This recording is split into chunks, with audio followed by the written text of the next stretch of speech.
I think when I was young, the garrison was a rather foreign entity to me.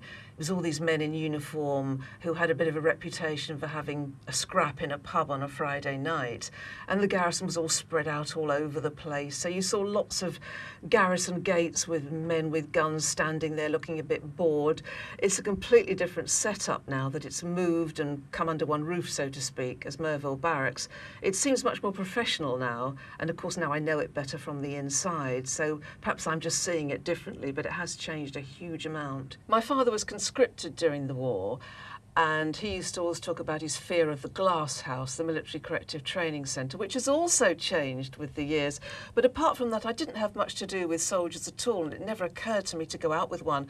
Although I must say I was once offered at the age of 20 a blind date with an army captain, and I often wonder how my life would have changed. Perhaps I'd be being interviewed now as an army wife, but I didn't go for it.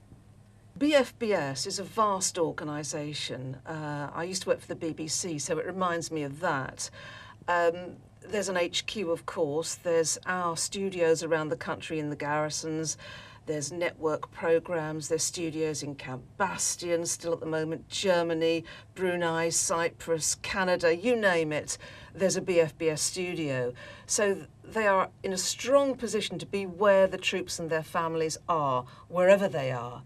And they will record dedications, they will record news about what they're doing and share it with the rest of the military world. It really is a massive conduit for information, for welfare support in a way, just to say, hey, we're here. You know, many of us are technically speaking civilians, but we're here for you to put out the message of what you're actually doing for this country and why you're posted where you are and what it's like. And just to keep everybody connected. That's the most important thing around the world.